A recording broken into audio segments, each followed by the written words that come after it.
Hello guys and welcome to competitionplus.in. Let us continue with class 12 business studies book 1 chapter number 1 nature and significance of management, and this is the most important topic which we are covering in video number 5, coordination. Coordination is to synchronize the various activities of an organization. एक organization में बहुत सी activities होती हैं, उन activities को एक साथ कैसे अरेंज किया जाए, टाइमली कंप्लीट किया जाए, इसको कोऑर्डिनेशन कहा जाता है. In the context of business unit, the meaning of coordination is to balance the various activities. जैसे कि एक ऑर्गेनाइजेशन में परचेज होती है, सेल्स होती है, प्रोडक्शन ऑफ कमोडिटी होती है, फाइनेंस होता है, पर्सनल रिक्रूटमेंट होती हैं, etc. So the objective of business can be easily achieved with the help of coordination. हाँ, अगर लैक ऑफ कोऑर्डिनेशन हुआ, अगर किसी भी ऑर्गेनाइजेशन में कोऑर्डिनेशन नहीं है तो उसकी वजह से प्रॉब्लम्स हो सकती हैं, जैसे कि overlapping of the work, duplication, एक काम बार बार होना, delay and cure. Characteristics of coordination. Number 1, coordination integrates group effort. इसका मतलब है कि किसी भी बिजनेस एक्टिविटी में ग्रुप एक्टिविटी जो है वो अगर कोऑर्डिनेशन से परफॉर्म की जाए तभी उस ऑर्गेनाइजेशन के गोल्स को आप अचीव कर सकते हो. Number 2 says coordination ensures unity of action. Unity of action मतलब अगर ग्रुप एक्टिविटी परफॉर्म होती है, दैट मीन्स अगर किसी भी ऑर्गेनाइजेशन में एम्प्लॉइज जो हैं एक साथ यूनाइटेड एक्शन करें तो ऑर्गेनाइजेशन का ऑब्जेक्टिव टाइमली अचीव होता है, common goals. Third, coordination is a continuous process. Coordination जो है एक ऑर्गेनाइजेशन में हर लेवल में, हर डिपार्टमेंट में रिक्वायर्ड है. इट इज नॉट कि एक पर्टिकुलर लेवल और फंक्शन में ही कोऑर्डिनेशन की जरूरत है.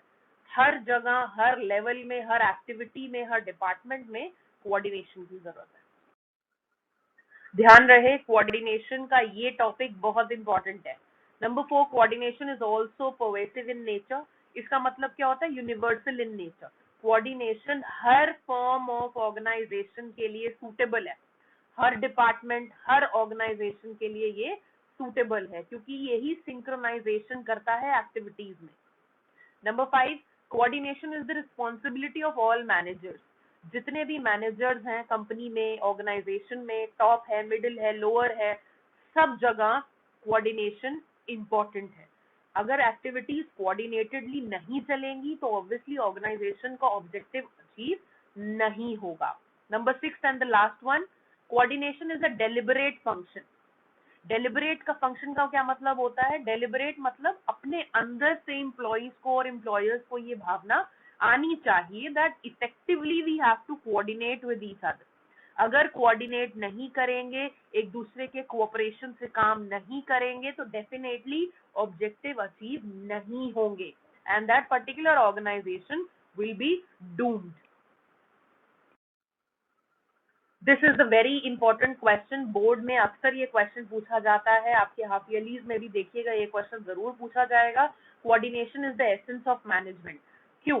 Coordination is not a separate function of management, it is the force that bind all functions. अगर फंक्शंस की बात करूं तो आपको याद तो आ रहा होगा ना, post DC, planning, organising, staffing, directing, controlling. इसीलिए इसको एसेंस ऑफ मैनेजमेंट कहा जाता है.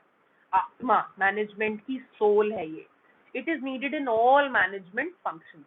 Planning, coordination, plan और departmental people के बीच में, organizing, चीजों को organize करना, staffing, having the proper balance between job requirement and qualifying the person, directing, supervise करना, motivate करना, lead करना, and controlling. Results को analyze करना और control करना अपनी expectation के हिसाब से. Everything makes coordination an essence part of. Have a look. This is the diagram of coordination, saying it is the essence of management. देख रहे हो कैसे इस डायग्राम में आपको सारी बात बता दी गई है कि without coordination you won't be able to survive and the organization will collapse. Next is needed at all level of management. ये जो coordination है, cooperation है, ये सारे levels में requirement है. Total 3 level होते हैं हमारे पास, top level, middle level and lower level, जिसको सबऑर्डिनेटिंग लेवल भी या थर्ड लेवल भी कहा जाता है. Top level needs coordination to integrate the activities, सारी एक्टिविटीज को एक साथ करना ताकि ऑर्गेनाइजेशन के गोल्स अचीव हो जाएं। मिडिल लेवल कोऑर्डिनेट करता है कि दोनों सेक्शन यानी कि टॉप लेवल और लोअर लेवल सेटिस्फाइड रहें। लोअर लेवल का काम होता है कि एक्टिविटीज को कोऑर्डिनेट करना और प्लान को कारगर करना। नीड फॉर कोऑर्डिनेशन, कुछ ऐसे रीजंस है जो हमें बताते हैं कि कोऑर्डिनेशन की जरूरत क्यों है। ये 3 है। Number 1, growth in the size.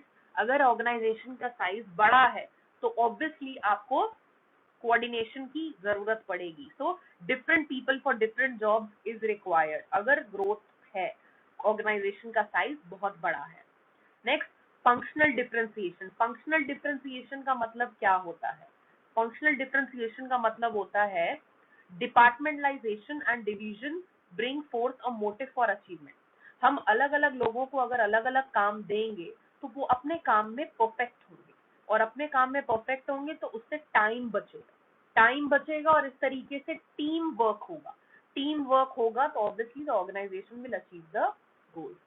Last is the specialisation. जाहिर सी बात है, अगर एक बंदा एक ही काम करता रहे बार बार प्रायोरिटी बेसिस पे, तो वो उस काम में उत्तीर्ण हो जाएगा, स्पेशलाइज हो जाएगा, और अल्टीमेटली ऑर्गेनाइजेशन के गोल्स टाइमली अचीव होने लगेंगे होलसम एफर्ट्स के साथ। आज हमने जो ये वीडियो 5 किया है कोऑर्डिनेशन के ऊपर, ये 3 क्वेश्चन के आंसर्स आपको 100 वर्ड्स ईच में अपने रजिस्टर में लिखने हैं। कहीं कोई प्रॉब्लम आती है कमेंट सेक्शन में आओ, I will answer your question. See you guys in the next video. Do share and like the videos. Subscribe the channel if you have not done it yet.